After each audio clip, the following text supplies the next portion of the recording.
माँ सिर्फ देना जानती हैं। मम्मी, आपका ये कुकिंग वाला शौक हमें बहुत महंगा पड़ रहा है। घर में सब कुक के हाथ का बना खाना खाते हैं। फिर भी आप अलग से खाना फेंकने के लिए क्यों बनाती हो? पता भी है कि इस तरह कितना पैसा खर्च होता है।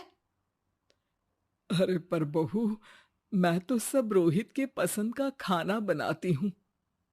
मम्मी, वो सब मुझे बचपन में पसंद था।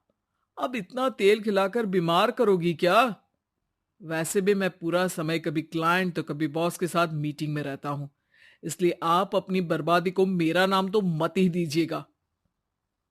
ये है पिंकी की सास निर्मला, जिन्हें सबको अपने हाथ का खाना खिलाना बहुत अच्छा लगता है। लेकिन राहुल और पिंकी को ये पसंद नहीं है।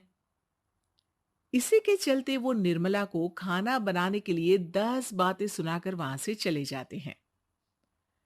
मेरे मन में तो सिर्फ अपने बच्चों के लिए प्यार है, पर शायद अब उन्हें मेरी जरूरत नहीं है। मुझे गांव वापस चले जाना चाहिए।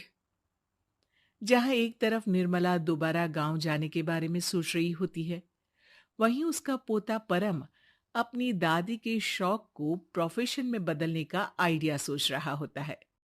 अगली सुबह निर्मला गांव वापस जाने के लिए कपड़े पैक कर ही रही होती है कि परम फोन लेकर दादी के पास पहुंचता है। दादी, आप कहीं नहीं जाओगी? अरे नहीं बेटा, मेरा गांव चले जाना ही ठीक रहेगा। इससे तुम्हारे मम्मी पापा की सारी दिक्कतें भी खत्म हो जाएगी। दादी, वो तो ना आपके आने से पहले कम थी और ना ही आपके जाने से खत्म होगी। उन्हें हमेशा पैसों की टेंशन में ही रहना है। मेरे पास आपको यहाँ रोकने का आइडिया है। आइडिया? मतलब, मैं कुछ समझी नहीं। इस पर परम अपनी दादी को YouTube खोलकर उसके बारे में सब कुछ बताता है, जिसे सुन दादी कंफ्यूज हो जाती है। अरे बच्चे, तूने इस बुढ़िया के बारे में इतना सोचा, वही बहुत बड़ी बात है। देख, मुझे ये सब समझ में नहीं आता। तू मुझे जाने दे बेटा। अरे दादी, इसमें कुछ मुश्किल नहीं है। मैं हूं ना हेल्प के लिए। आप बस खाना बनाओ।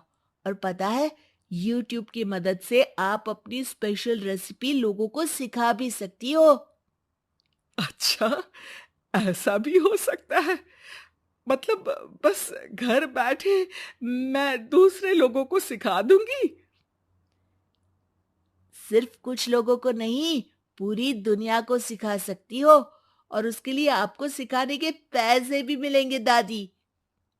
इस पर बहुत देर तक दादी को YouTube के बारे में समझाकर आखिर में परम उन्हें कन्विंस कर ही लेता है, जिसके बाद वो गांव जाने का प्लान कैंसिल कर YouTube चैनल शुरू कर देती हैं।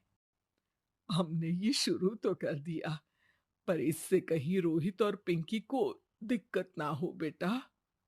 दादी, वो आपके बारे में नहीं सोचते तो आप क्यों उनके बारे में इतना सोच रही हो?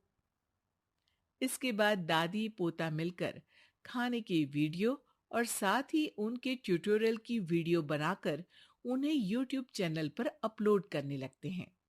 सब खुशी से चल रहा होता है कि कुछ हफ्तों में ही पिंकी को इसकी खबर हो जाती है। हमारी पीठ पीछे घर में ये सब क्या चल रहा है? अरे मम्मी, आपको तो अपना टाइम पास करना है, पर उसमें मेरे बेटे का फ्यूचर क्यों खराब कर रही हो? पढ़ाई के टाइम आपके साथ किचन में लगा रहेगा तो फेल ही हो जाएगा ना।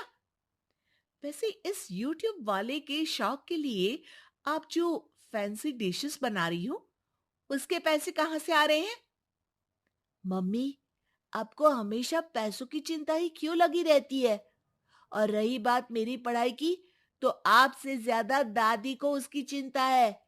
इसीलिए मेरी पढ़ाई के बाद ही वो ये काम करती है। परम, अपनी मम्मी से बात करने का ये कौन सा तरीका है? और मम्मी ने पैसों के बारे में कुछ गलत तो नहीं पूछा? जब घर में हम दोनों कमाते हैं, तो ये पूछने का अधिकार तो है कि पैसे कहाँ इस्तेमाल हो रहा है। मम्मी का ये जानना जरूरी बनता है। पापा, आप अपनी मम्मी से कैसे बात करते हो, ये तो मैं देख ही रहा हूं। तो आपके मुंह से ये बातें तो अच्छी नहीं लगती। और रही बात पैसों की, तो आप दोनों हर समय मुझसे दूर रहने की कंपेंसेशन में जो पॉकेट मनी देते हो ना, हम उसी से ये सब कर रहे हैं। इस पर परम अपनी दादी को लेकर वहां से चला जाता है, जिसके बाद पिंकी और रोहित यूट्यूब चैनल बंद करवाने की बहुत कोशिश करते हैं, लेकिन परम ऐसा होने नहीं देता। इसी तरह महीने बीत जाते हैं, पर चैनल का कुछ खास ग्रोथ ना देखकर निर्मला निराश हो जाती है। हम इतनी मेहनत करते हैं, फिर भी आज तक मैं तेरा 1 रुपया भी वापस नहीं कर पाई। अब तो रोहित ने तुझे पैसे देने भी बंद कर दिए और तेरी सारी सेविंग्स भी खत्म होने को आई है। बेटा, मुझे लगता है कि हमें ये सब बंद कर देना चाहिए। दादी, यूट्यूब चलने में मेहनत के साथ ढेर सारा सब्र भी लगता है। देखना, कुछ महीनों में सब सिर्फ आपको ही देखेंगे, और अगर फिर भी कुछ नहीं हुआ तो बंद कर देंगे। परम की बात से दादी मान जाती हैं और वो अपना काम जारी रखते हैं। अगले ही महीने पूरी दुनिया में लॉकडाउन लग जाता है, जिसमें सब घर में तो बंद हो जाते हैं, लेकिन साथ ही पिंकी की जॉब चली जाती है और रोहित के ऑफिस में भी ज्यादा अच्छे हाल नहीं होते। लेकिन वहीं लॉकडाउन के असर में निर्मला के सब्सक्राइबर्स और व्यूज बढ़ने लगते हैं।